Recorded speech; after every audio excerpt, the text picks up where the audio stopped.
I'm going to have a look at the author Robert Heinlein and why I think he's worth reading this week on the Sci Fi Show.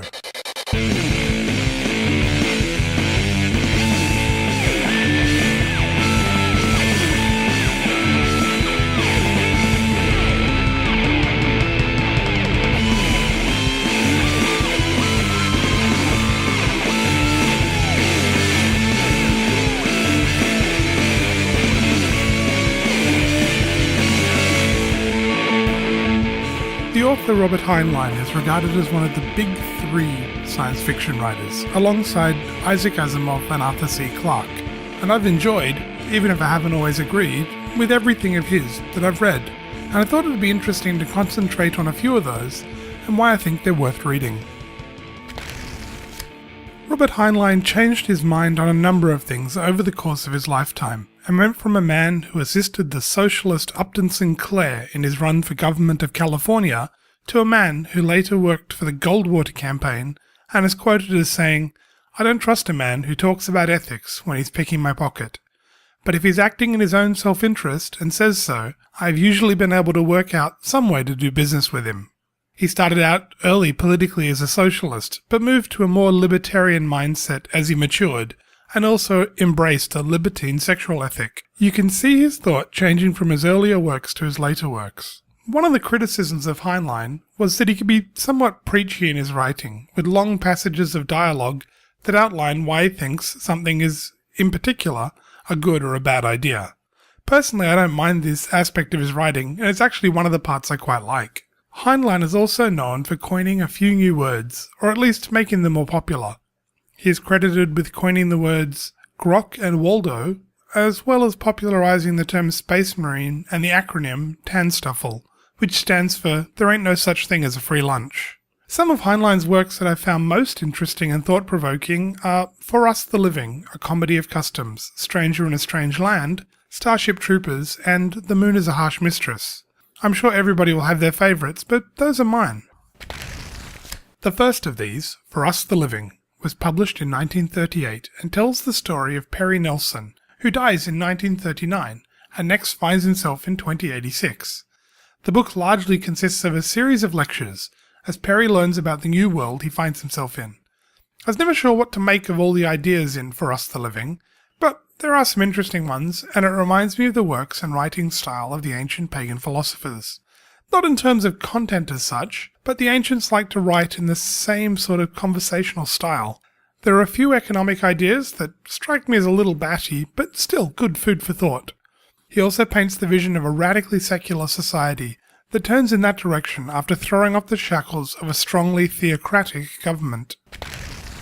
Next up, one of Heinlein's most famous works, Stranger in a Strange Land. This book tells the story of Michael Valentine Smith, who was orphaned on Mars and raised by its alien natives. Years later, Smith is returned to Earth when a later expedition discovers the young man. Smith demonstrates psychic abilities and extremely high intelligence, but also a level of innocence that is childlike. Heinlein uses the character of Michael Valentine Smith to critique human institutions, practices, and religion. In the book, Smith goes on to found a new religion, the Church of All Worlds, and like many founders of new religions, is eventually martyred by opponents of the new faith. Heinlein also uses the book to push for his preferred sexual libertinism, and the book was embraced by the early hippie movement. Stranger in a Strange Land was also the book that introduced the world to the term grok, a term which means to comprehend or to love something. The title itself, Stranger in a Strange Land, comes from Exodus 2:22 in the Bible. "And she bore him a son, and he called his name Gershon. For he said, I have been a stranger in a strange land," from the King James translation. Stranger in a Strange Land was a controversial book as well, based on much of its content, and the first version, published, was only 3/4 of the length of the original manuscript. More recent editions restore all of the materials originally cut from the work. This brings me to one of my favourite works by Heinlein. I so thoroughly enjoyed The Moon is a Harsh Mistress. It's a book that tells the story of a radically libertarian political order on a future moon colony. The residents of the colony are mostly criminals and political exiles, or their children, and are known collectively as loonies. The story plays out a narrative similar to the American Revolution, as the loonies set out to throw off the shackles of their masters on Earth before the moon colonies are destroyed through a depletion of resources. I did say it was a libertarian political order on the moon, even though they need to revolt to throw off their earthly masters. The loonies are left largely to their own devices and allowed to organise their society along the lines they find suitable, provided the wheat they grow continues to flow to Earth. As with other Heinlein writings, we find the topics of privacy and sexual liberty cropping up again. The loonies have embraced a number of different varieties of plural marriage that are interesting ideas to explore.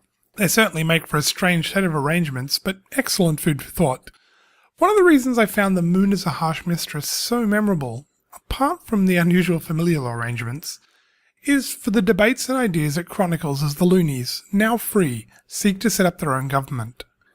Some of probably the least likely to pass and smartest ideas I've ever heard crop up in the story as they argue about the rules for the new government.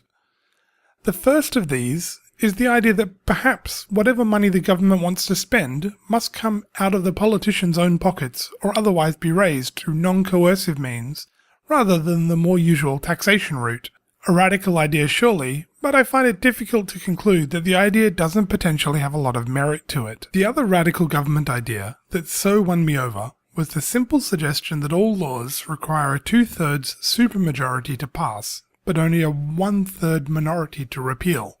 Another radical idea, no doubt, but again, it seems difficult to conclude, at least if you think that government legislation is often counterproductive and hard to get rid of once enacted, that it's a bad idea. How much legislation would pass if it required 2/3 of the representatives to be on side with it? And how much bad legislation would continue to hang around if only 1/3 of representatives were required to discard it?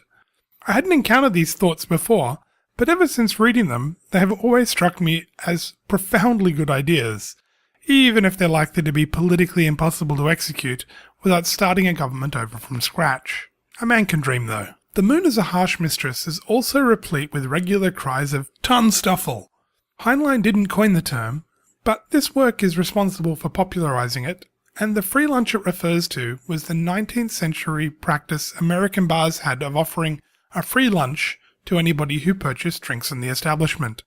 The catch being that the food on offer tended to be very salty, and as a result patrons would purchase more beverages. The acronym seeks to highlight the idea that there really are no freebies, and even when politicians or business owners are handing out something for free, be wary, because however appealing the freebie may be, it'll inevitably come with a hidden price tag. Perhaps this book should be required reading for anybody who's allowed to vote. Finally, we come to one of my favourite Heinlein books, Starship Troopers. Although I did quite enjoy the movie they very loosely based on this work, it really fails to do the book justice. The story jumps around a bit and consists of a narrative interspersed with lots of flashbacks. It follows the adventures of a mobile infantry trooper by the name of Johnny Rico, as he signs up for federal service and follows his exploits as he sees action in the Bug War. Large sections of the book follow Johnny as he goes through training, and even as far back as school, as we discover the sort of society he has grown up in. It's an interesting society that has risen after the collapse of more democratic forms of government. In this new society, the right to vote, the franchise, is limited to people who have done a term of military service. Only people who have put their life on the line to serve and protect their society are given the privilege of a say in what the direction would be. There's a line in the book that is deeply critical of modern democracies, and it indicts them saying, people have been led to believe that they could simply vote for whatever they wanted, and get it, without toil, without sweat, without tears. Which echoes the earlier sentiments of a pair of French thinkers, Frédéric Bastiat and Alexis de Tocqueville. Bastiat observed in his work, The Law, that laws are perverted from being instruments designed to protect the rights and properties of citizens into laws that are designed to take their property and curtail their rights, so that others may live at their expense. He used the phrase legalized plunder to describe this, although today it more commonly goes by the name social justice and other nice-sounding euphemisms. De Tocqueville also observed in his Democracy in America that the American Republic will endure until the day Congress discovers that it can bribe the public with the public's money. Heinlein's Starship Troopers is set in a future after these earlier thinkers' prophecies and predictions had come to pass and led to disaster. Heinlein is also extremely critical of communism in Starship Troopers, and a number of the dialogues in the book attack communism as a foolish idea. Apparently Heinlein received a lot of mail about Starship Troopers, but nearly all of it was negative. I think this is a pity because Starship Troopers paints the picture of the military as an honourable profession dedicated to doing what is required to protect the populace from external threats.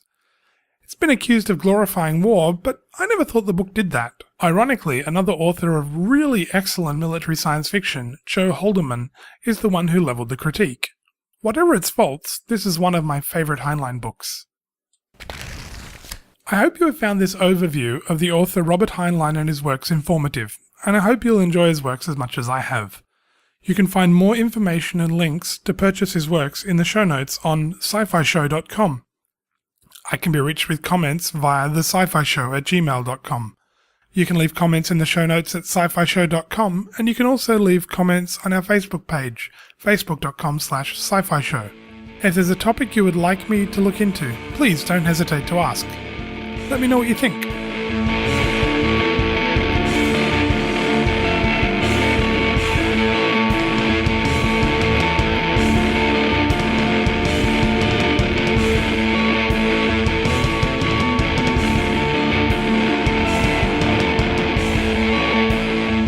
The Sci-Fi Show is recorded under a Creative Commons Attribution Share-alike 3.0 license, and the music is provided by Maniacal M and Furious J.